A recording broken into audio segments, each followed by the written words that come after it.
Affaire Glencore de Akeremuna est remercié pour sa consistance. Mais ils ont oublié que Maurice Kamto également en a parlé de l'affaire.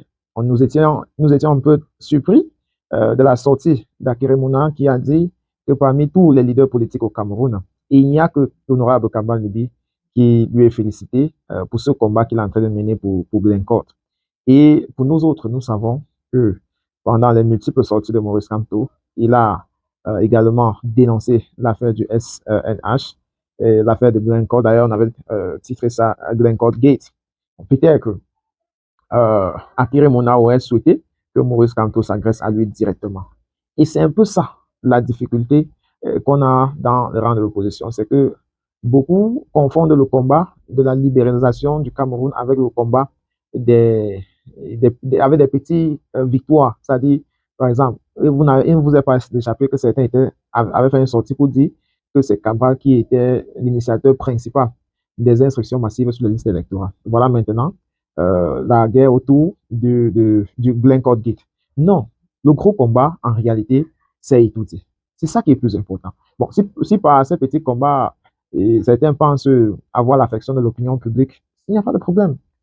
Prenez, faites ce que vous voulez faire avec. Mais tant que le régime en place ne vous persécute pas, ça serait difficile que le peuple soit avec vous. En réalité,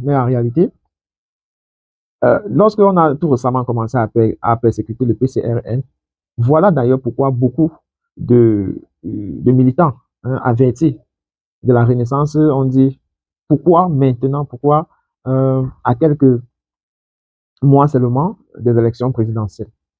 Est-ce que ce n'est pas, je ne sais pas, est-ce que ce n'est pas un game et bien d'autres choses, mais d'autres les ont dit non, vous n'êtes pas obligé d'être sceptique, surtout il faut avoir la présomption d'innocence et dire je fais confiance. Mais chaque fois que le pouvoir consacre une stratégie, donne la sympathie du public à un opposant, eh bien, ils peuvent se servir de cette stratégie-là pour diluer cette concentration-là. Mais le but de cette vidéo, c'était pour enchérir ce débat autour de l'affaire Glencourt, encore selon le point de vue de Hilaire Zipan. Je vous prie de suivre encore jusqu'à la fin et à très bientôt. C'est le risque. C'est un risque extrême de tenir ce conseil d'administration. L'histoire ancienne qu'on avait déjà fait auparavant avec le premier directeur de la SNH, M. Libongbe, Samuel Libongbe, au temps d'Aïdjo. Au temps d'Aïdjo. À la plus simple raison qu'à l'époque, il faut dire très clairement, c'était le président Aïdjo qui pilotait. Et ce conseil extraordinaire avait pour un but désigner celui qui devait faire l'achat du carburant à l'international.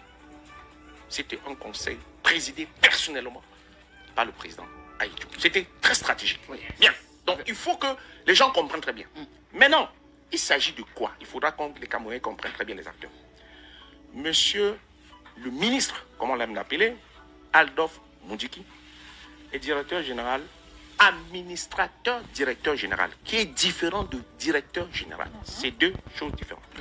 L'administrateur directeur général ne fait pas office de conseil du moins, ne fait pas office de secrétaire lors du conseil. De rapporteur.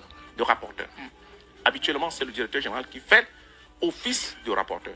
Donc, en étant administrateur, bien entendu, comme c'est la SNH qui est la société en question, la SNH désigne donc un secrétaire du conseil. Il faut que ça soit bien compris. Deuxième chose, il est directeur de cette boîte depuis 33 ans. Administrateur, directeur général. Toute ma vie. La société, c'est l'organe exécutif. Elle applique les décisions arrêtées au conseil d'administration. Et l'activité du conseil d'administration est bien encadrée par des textes. Un conseil extraordinaire n'a qu'un seul point à l'ordre du jour. Et ce conseil extraordinaire n'a pas pour vocation de checker les comptes. C'est un conseil ordinaire qui check les comptes. Quand c'est extraordinaire, qu'est-ce qu'on fait? C'est un conseil qui ne traite qu'un seul point. Et je pense que dans le même temps, il y a eu un conseil extraordinaire au PAK.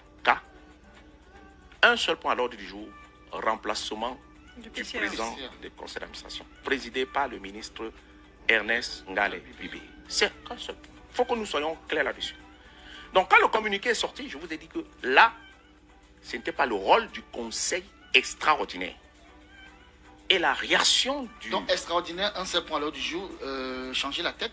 C'est évident comme ça. Soit vous changez la tête, soit vous nommez une nomination, soit vous procédez à quelque chose, c'est tout. Okay. Mais c'est un conseil extraordinaire, pas pour rôle de checker les comptes. Ce n'est pas son rôle. Et donc, ça s'est tenu au palais. Deuxième élément. Je rappelle que le ministre Adog nous dit que c'est un magistrat de haut vol. Loin s'en faut. Ancien ministre de la Justice. Bien entendu. Donc, il sait très bien de quoi il parle. Il se connaît très bien, où il va. Et vous voyez, vous allez constater les mots. Pendant que l'on soulève le problème à droite, il le ramène plutôt à gauche. Et ça a été suffisamment bien clair. Parce que le conseil, quand vous lisez le communiqué du conseil extraordinaire, on dit que l'ADG, la direction, on n'a dit même pas que l'administrateur directeur, on dit la direction s'est permis d'engager l'achat des actions de Savannah à l'intérieur de Corco sans l'aval du président de la République et du président du conseil. Ça veut dire, autrement dit, que c'est une faute de gestion. Très clairement, on doit démettre si c'est conclu. Et lui réagit en disant, et lui réagit dans son communiqué en disant donc, non, c'est pas de ça qu'il s'agit. Il s'agit que celui qui a participé à cette, je peux dire, ce conseil, pour moi, qui n'a pas qualité, je le démets, première étape. Ensuite, la fonction qu'il utilise en tant que PCA de Chanas Privat, je le démets. Bien entendu.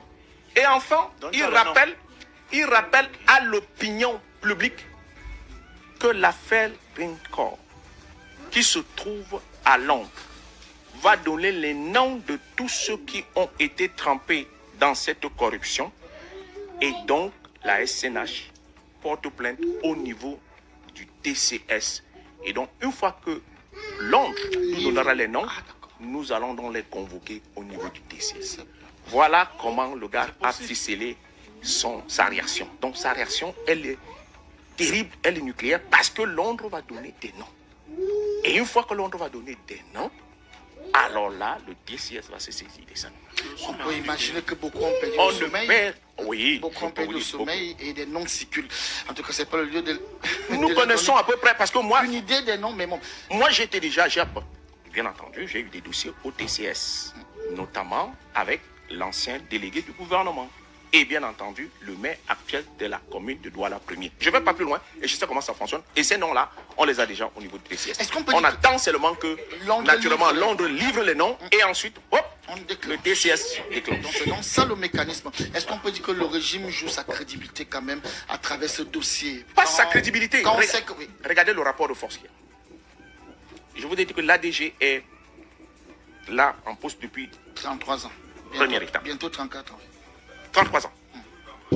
En passant, je rappelle qu'il est président d'honneur du Rassemblement démocratique du peuple camerounais. Et très proche du chef de l'État aussi, ajoute. Un des fidèles du chef de l'État avec qui il a commencé l'aventure en 1975. Très bien. Juste à la primature. Tout à fait, il y a eu des photos récemment lors de la cérémonie d'ouverture aux Jeux Olympiques en France.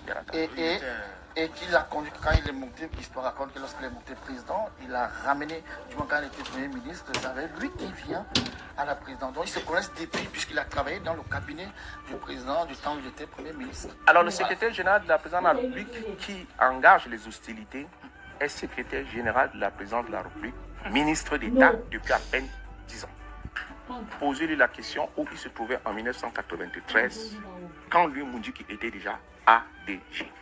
Je pense que la question. Bien entendu, pour comprendre que la politique étant un rapport de force, je suis sûr qu'il s'est surévalué face à la réaction du ministre, directeur général. Donc concrètement, il est en train de dire que le papaye voulait terrasser le baobab. À ça, il faut faire très attention. Alors, en politique, c'est un rapport de force. Et je pense que pour le moment, le rapport de force n'est pas ça. C'est vrai, on dira on va les interpeller, peut-être les condamner, mais le Cameroun va encore perdre de l'argent. Revenez un peu sur la jeunesse de cette affaire. Pourquoi attendre que Londres envoie des noms alors qu'on pouvait mettre une enquête ici en interne et... Non, Greencore est saisi. Bien entendu, c'est Maître Akere qui le dit très clairement. Et ça, il faut le féliciter pour avoir eu la pugnacité, la détermination de le déterminer, Insister. d'insister là-dessus. Et je pense que Dr Biada a expliqué un peu comment ça fonctionne à l'international. Il va sans dire qu'une fois que Glencore a reconnu, parce qu'il plaide coupable, Glencore ne plaide pas non coupable, il plaide coupable. Il dit oui, j'ai versé de l'argent de vin. Voilà. Et on dit à Glencore donc pour atténuer la sentence vis-à-vis de toi, donne-nous les noms, livre-les. Ensuite, on va atténuer parce que une faute avouée est à moitié pardonnée. Donc, il faut que Glencore aille jusqu'au bout pour donner les noms. Et je pense que pour sauver son image, et bien entendu, je pense qu'il y a un Camerounais qui a été victime de cette affaire de Glencore. Je n'ai pas. Oui, qui a été victime. Je lui ai appelé tout à l'heure pour demander si je pouvais livrer parce que c'est lui qui m'a permis de comprendre ce problème. Il est chef à l'heure actuelle dans la localité de Dibombari. Il m'a dit de ne pas donner son nom. Ah, ok, ça va. Vous connaissez qui c'est.